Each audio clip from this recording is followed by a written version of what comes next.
Sound check, test mic, 1, 2, test mic. Okay, good day to all. Welcome again to Bryce Academy and Consultancy YouTube channel, and our topic for the day is about how to compute detailed unit price analysis based on my developed detailed unit price analysis or DUPA 2024 by Bryce Academy and Consultancy. So, yan, meron po akong ginawa. Medyo, siya, customize siya, macro base. So, meron to. When you launch the program, meron siyang login form. So, yun, sample lang. Magla-login tayo, then I'll demo this program and how to compute the detailed unit price analysis using this program. Yan. Password. Login. Okay. So, pagka-login natin, so mali siya, no? Dapat nandito siya sa home. Tayo sa home. Then, we have an input. Ay, bakit nandiyan? So, pagka-login natin yan, nandito yan, pupunta siya sa home. Home. Then, when we have two buttons, input and output data. Of course, pag ginamit natin to, dito mo tayo sa input. So, sa input data, kung contractor tayo, consultants, or meron tayong client, so we will type the contract ID name. Sometimes they call project ID name, then number, contract name, or project name. Pwede palitan po yan. Pinalitan nyo po yan. Yan. Lahat ng DUPA or detailed cost analysis na nandito sa program, mapapalitan yan sa lahat ng details. So, yan. As is muna tayo, price, residences, and location, Malay, Aklan. So, assuming we are here, we are the bidder. So, si Bryce Nigos yung sa-submit. Siya yung operation manager, and kanyang company name is Bryce Engineering. Then, since we are assuming that we are a contractor, we need to type the OCM or the overhead contingencies and miscellaneous, the profit, contractor's profit, and but this is the markup. No?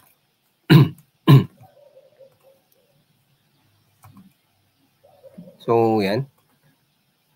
Assuming also, kung ano tayong region, yan, dito muna tayo sa NCR. Then, halimbawa, ipapasa natin, mag-estimate tayo, basic wage lang muna or wage with benefits. Mapapalitan na po yan. Kapag napalitan yan, lahat ng DUPA na computation for detailed unit price analysis na computation, mapapalitan. Pakita ko sa example bago tayo bumalik sa input. So, yan, contract ID name, the rates, and the labor rates. Tayo output, example ng DUPA is sa housing, then earthworks. Na tayo sa excavation muna. Yan, makita niyo dyan, nandyan na yung Bryce Nigos, then ba tayo, OCM, tractor's profit, and submitted by Bryce. Pumunta tayo sa gravel bedding, yan, yan din ang details. Pati yung mga OCM. And the rest. No? Di lang yan. Lahat ng nandito na detailed price analysis doon sa input details na common information, andun po siya sa reflected siya or automatic mapapalitan sa mga DUPA or detailed price, unit price analysis. No? And I created link buttons para hindi na siya mahirap hanapin. Kung per item tayo, excavation, gravel bending, backfilling, expulsioning. So, hindi na tayo mag-scroll, bulol tuloy yung nakakahilo. So, balik tayo sa input. We have the input data. No?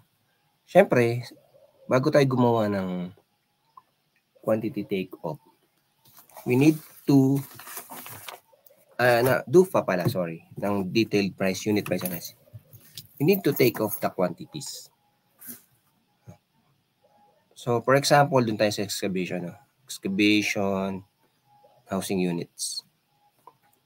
Yan, sa earthworks. So, meron tayong mga excavation ng footing, wall footing, catch basin. Tinama ko na to, no? Septic tank, sewer lines, storm drain, and water lines.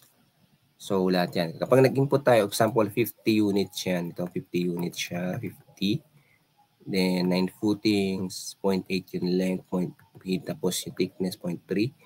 Sa subtotal na siya lahat.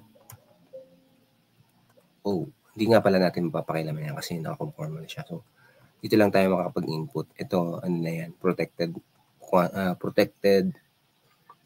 yung cell niya kasi para hindi mapura yung formula. So, automatically, magko-compute siya, then kakaroon siya ng total quantity. Then, this quantity na total for the volume ng excavation will be reflected to the computation of DUPA ng excavation. O, tignan po natin, 460.5 cubic meter. So, ito tayong output data, then DUPA, or pwede tayong bumalik. Hindi ko lang sure kung naglagay ko na yung link. Hindi pa, okay. So, yan, ganito muna, no? Dito tayo ngayon. Yung link na yan, of course, sa excavation, maglalagay tayo ng manpower. No? Punta tayo sa manpower management. Isang DUPA lang muna yung example ko, no? Pero yung demo ng buo to use this program, nagawin kong iba na lang. Masyadong mahaba. Yan, manpower management. So, sa manpower management, kung titignan natin,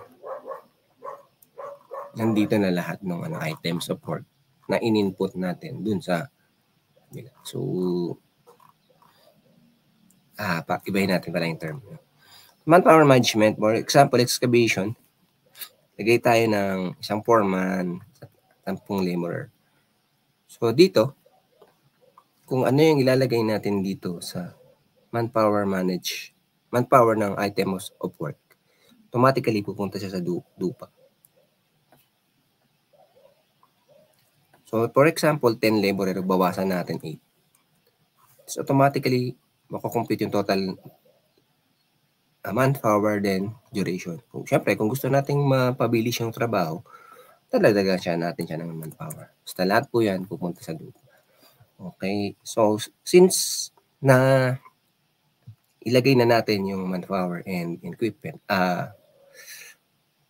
manpower and the quantities, punta tayo sa DUPA ng excavation. So, ito po yan. Excavation. Okay. Yan. Makikita natin, 460.5 cubic meter yung na-compute natin doon. Then, yung nilagay nating manpower is isang foreman and 10 laborers. So, we have computation for that here. So, meron lang tayong mga drop down, no, ng productivity. For common excavation, 0.6 cubic meter per hour siya. So, itong manpower na to, equivalent dun sa na-input natin na resource management dito, no, na laborer. Of course, laborer lang yung maghuhukay. For example, pwede natin siyang palitan ng dry soil or hard or adobe wet. So, mas matagal siya kung ayan yung lupa natin. Then, of course, halimbawa, gagamit tayo ng jackhammer. 2 unit lang yung jackhammer natin. Then, gagamitin natin siya. Then, after that, pwede rin tayong maglagay ng mga iba pang materials or tools. Dito ba dapat yan? Tools. Pero dito ko po na ilagay na tools. shovel, pickaxe, digging bar, and wheelbarrow for the excavation and disposal para maano natin, lagay natin yung mga materials, yung mga excavated dun sa right place. Then, after that, yan, meron na tayong quantity, meron na tayong labor, meron na tayong tools and equipment. Makukompute na natin yung unit rate ng excavation. Ganun lang siya kadaling computein using this program, no? Yung ganun lang kadaling mag-compute ng detailed unit cost analysis for excavation. Then, punta tayo sa ibang item. For example, dito tayo sa doors. Yan, doors. Itong mga manpower quantity, dun yan, makakompute. Maglalagay tayo uli ng